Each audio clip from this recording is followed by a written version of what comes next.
Hi, this is Randy Finney with Right Side of the Chart, and this is an early session update for Wednesday, January 4th, 2023. It's 11:15 a.m. Eastern Time as I'm starting the video. And what I'm going to do is brief update on the equity markets and then cover some of the other things that I typically cover and haven't highlighted recently since the year started at least. So we'll get into Treasury bonds, natural gas. I already got a chart out to you today. Crude, I'll do an update there. And I can't go through all the commodities. That's usually one video in itself, but maybe a touch on a few like wheat, what's going on with the grains. All right, starting out here, I do want to make mention that I've made a change to my positioning. I got that post out today. We hit once again, the bottom of the trading range. This trading range is getting very long in the tooth. This is what I'll call the Christmas trading range, whatever you want to call it. Started about mid-December there. And other than that one brief whipsaw, that's where all the and there one little whipsaw there the other day. That's where all the trades have occurred. So we hit it again this morning right there.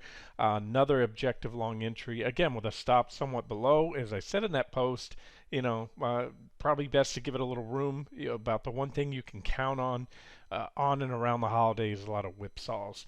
The lower the volume, whether it's the powers that be, the big institutions that have enough money to move certain securities. It's hard to move, the bigger, the more widely held and actively traded a security is, the harder it is to move that security via, buy and sell orders or manipulation, and spoofing and all that other good stuff that they do. But all right, that's neither here nor there. I just want to let you know that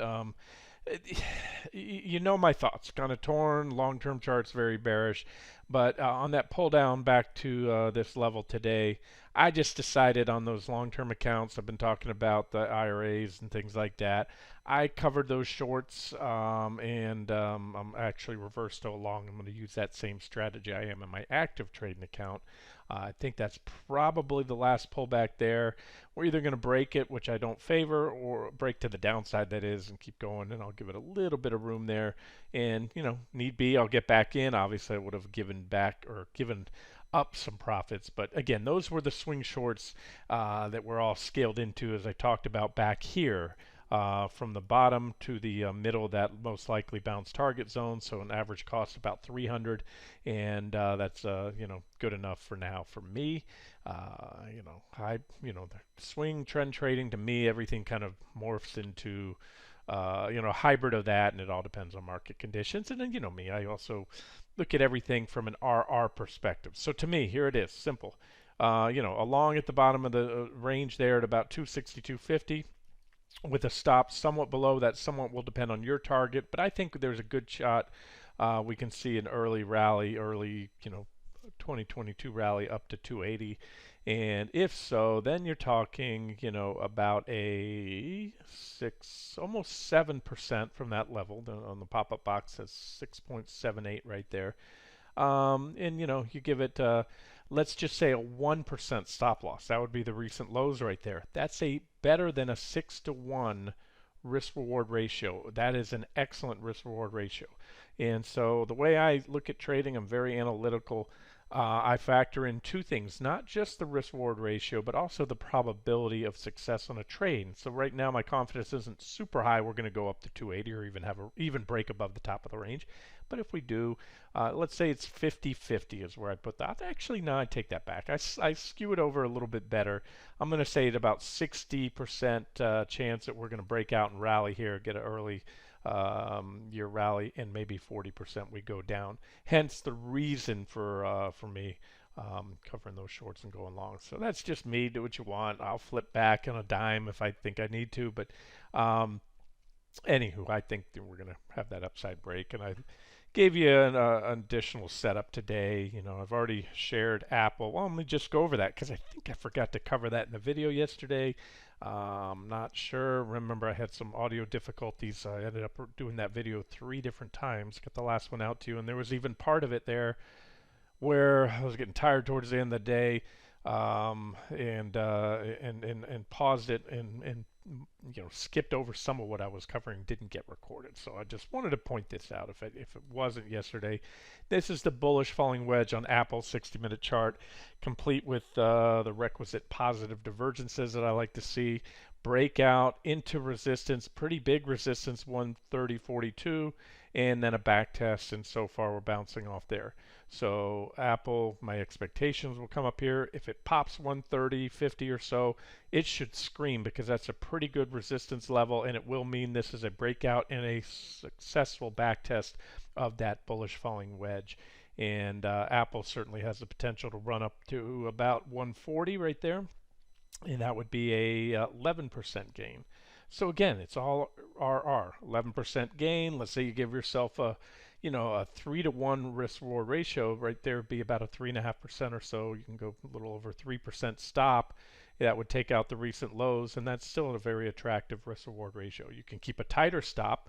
If you're going for 11% rally and you do a 2% stop, then you're better than a 5-to-1 RR right there. So that's that. So anyways, I'm beating a dead horse here, but I keep seeing these 60-minute bullish divergences on the market leaders. Apple beat down Tesla. Everyone's written this one off, left it for dead. And I do think it goes.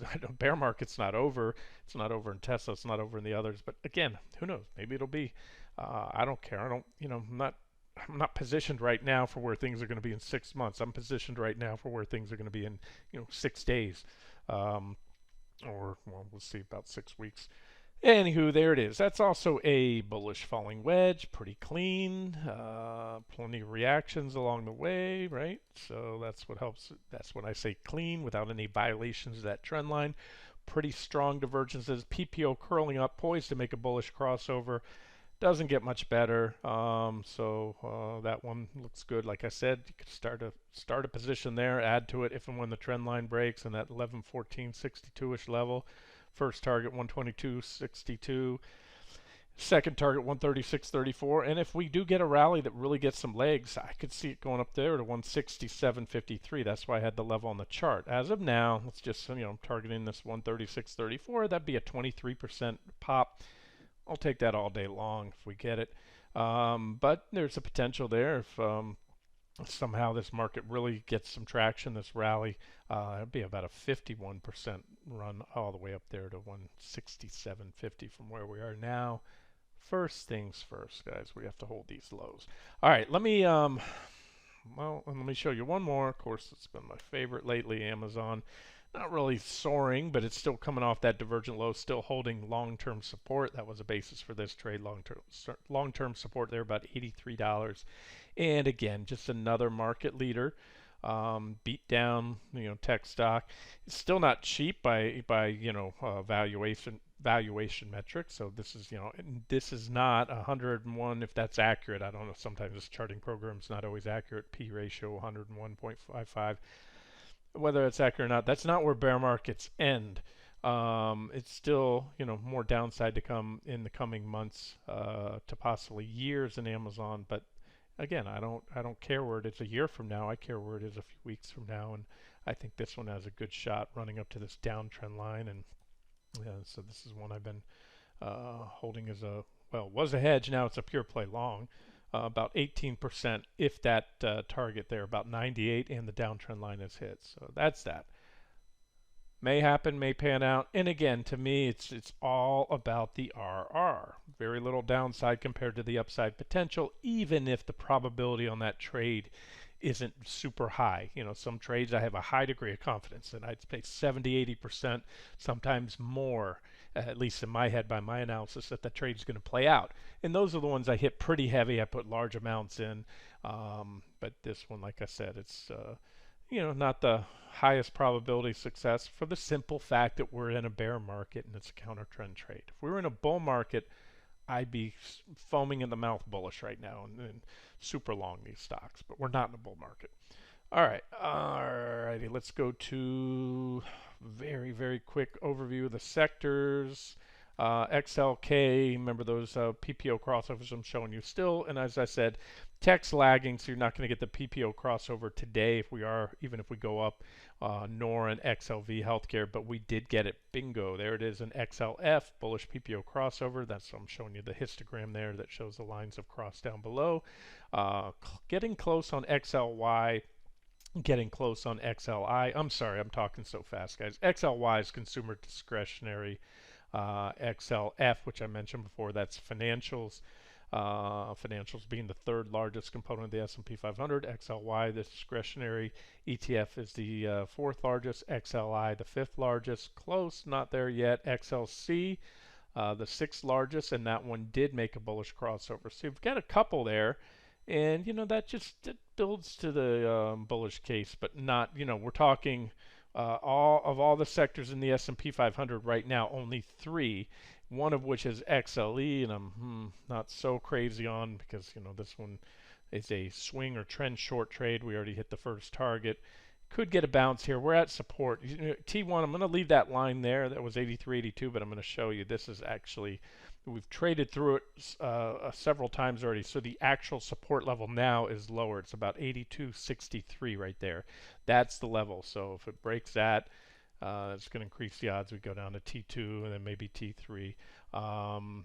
Let me show you some other things here. Oh, let's go to Treasury bonds. Let's flip over to that. Easiest way for me to show you that is somebody asked for an update on that today. This was last trading day of the year, December 30th. I give you the setup, ZB or TLT buy signal to come on a solid break above this 60-minute downtrend line. That was then with a target up here, arrows going to preferred target of 127.183. ZB did go on to trigger shortly after that. There it is. Here's the live chart. I'm going to tighten it up a little so you can see better in the video. There's your breakout candle right there. Never looked back, broke out, and then gapped up, held that breakout, gapped up the next day right around the same level. First target hit, second target hit. So the update that I gave, I said, here's yes, we've hit the second target. You can certainly take that quick profits. It's a nice trade.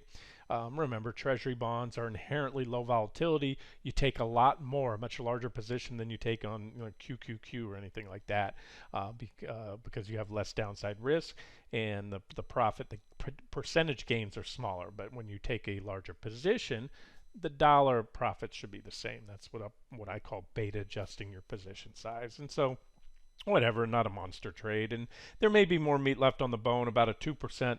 And again, I also I make up a lot of terms, and one of the terms I've made up in trading, I call it velocity. And velocity is a theory, or not a theory, it's just a pretty much a fact that you have where that was December 30th. When was the breakout? The breakout was that day, later that day. And so this is only like a 2-3 trading days. So you make 2% in 2 trading days. If you can do that even once a week, you've got better than 4% a month. Multiply that out by 12 months in the year. So that's it. Hit and run. Get in these quick trades. And again, don't look at it as just a 2% trade.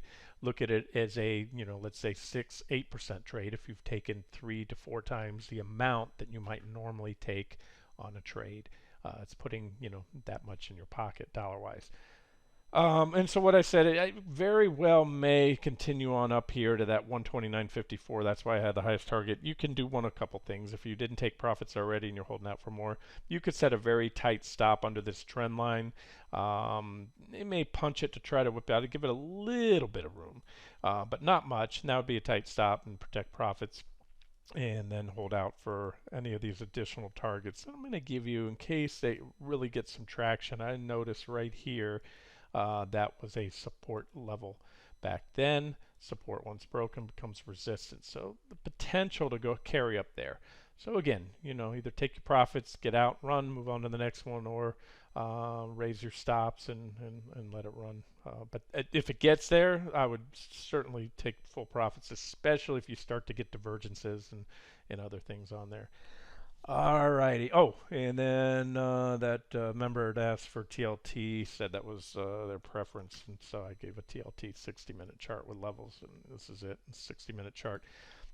Same downtrend line, because on the 30th I didn't include the TLT chart, but there's the same exact downtrend line. There was the breakout. On this one, it looks like a breakout back test, a little divergent low right there, aka positive bullish divergence.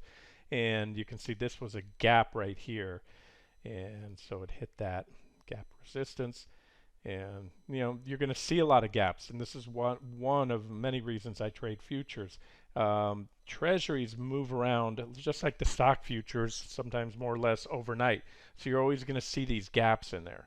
On the futures, since they're trading virtually around the clock, you don't have the gaps. And the thing to me is why I don't like gaps is if you're caught on the wrong side of a gap, especially a big one, it can bypass your stop. So with futures, I can be stopped out at 3 in the morning. If there's a big move, I don't have to wake up to a big loss because the ETF or stock gapped way down below my or above my stop loss, depending if I was long or short. Anywho, those are the potential targets. And right now, I'd say maybe 106.18 max, or take the quick buck and run. Moving on to the next one. Well, I got the chart out to you. There's no reason to update. One's not active yet, but you can see the divergences have been building. Natural gas is very oversold. This is UNG. Is it still? Yeah, it's still a divergent low, believe it or not, on this daily chart. Let me park the PPO. We don't need that anymore. The histogram there. You still have positive divergence, little doji candle yesterday, so potential reversal there. And then the 60-minute chart is really setting up too with divergence and a nice clean trend line. So I like this one, and I'll like it even better when it pops there. So you could take a starter position here. It's very oversold, or just wait for the conventional entry on a break of the trend line. You have my targets there. Might be able to throw in one more target if this one. See, natural gas, the thing about it is I always call it a trendy little sucker. What do I mean by that? This thing's either full throttle up or full throttle down. Very little in between. Once in a while, it'll consolidate for a bit, but this thing's either going up hard or down hard. It usually picks a direction and sticks to it. There are periods of choppiness, but this has been a pretty strong leg down. So the next reversal will probably be a pretty sharp rally. What else? Crude oil. This is a 60-minute chart. Crude oil had been diverging on the 60 after putting in, of course, a divergent low. I update these charts. The futures roll in on this chart platform. Once they roll, that all the lines are gone. I have to update the chart. So there it is. So you trade, look for these divergent lows. You get the rallies. Like that, and then you look for the divergent highs, and then divergence in itself, I would say, is not a buy or a sell signal, merely an indication that a trend change is likely. In this case, you had the divergent high there, you had a breakdown back test and moving down, but this one looks poised for a bounce now. 73.46, that is support. You have a major reaction low right there. A couple reactions around that level there, a distinct reaction low right there, and here's we're at very oversold. PPO is buried down here, and the RSI is also at levels right now around the 20 level that typically doesn't always mark a bottom. Sometimes you get the tag and then a lower low in prices and a higher low. That's aka positive divergence, but sometimes it is a one and done move down to that level that can trigger a rally, just like that one there and that one there, etc. And so anywho, and then if you zoom down to the shorter term time frame, let's go to 10-minute chart. You can see that we have barely, but if it can rally here, you've got some divergence at in a very sharp steep downtrend line. Let me see if I can give you a different, there it is. That's your to be safe trend line right there on the 10-minute chart. Come off that recent high. You've got several reactions along the way. Little wedge there. So break of this little wedge would take us up to this trend line. Break of that trend line could take us all the way back up here to about, give or take, $77. So that would be about a 5.3, almost 5.5% rally in crude oil. Here's a quick update on wheat. Commodities have been a selective group lately, especially the ags. I mean, some being going up, others going down. I always say I like to trade those, commodities instead of a broad-based commodity ETF. I like to be selective. go long the most bullish, short the most bearish at any point in time. But this was a recent trade setup. You had a downtrend line breakout there. Actually, you had a positive divergence at the low, and it's been walking higher. And I gave you this uptrend line as a potential area to either add to pullbacks or use as a stop if it's taken out. Now we've slightly undercut it. I suspect that's probably going to be a little whipsaw because you also have some price support there. Either way, we already hit the first target, 768, a while ago, and then we just have recently hit that 798 and 3/4. That was my second target. This is still my third and fourth if you're giving this one some room. Otherwise, we got that. I forget where exactly the entry was on this, but that was almost a perfect tag of that 798.34 target. And right now, not great because you're below there. I wouldn't buy it right now. I would wait for recovery back above the trend line because then that means that was just a brief whipsaw signal there with an intraday break. But just wanted to give you an update there.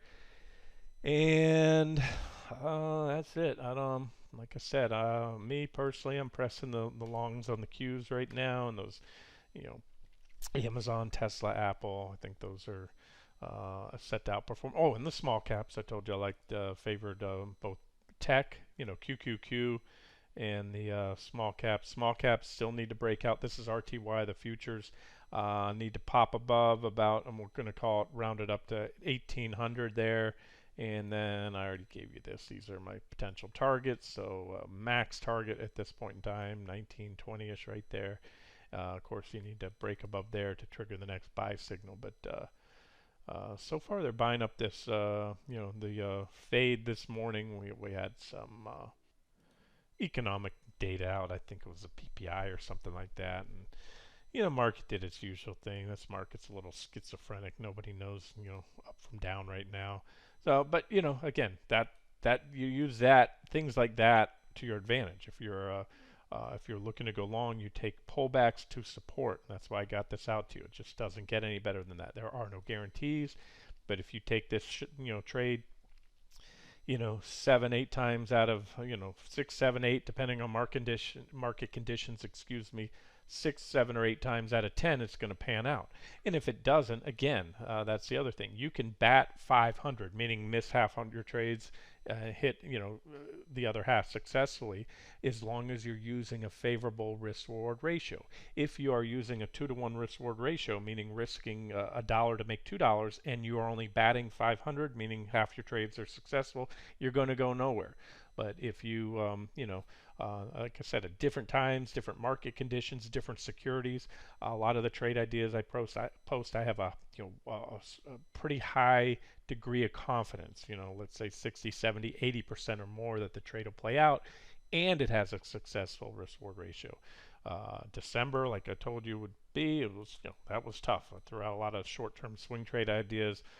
I don't even know. Me personally, it sucked wind. Like I said, I would have rather taken December off. I just spun my wheels.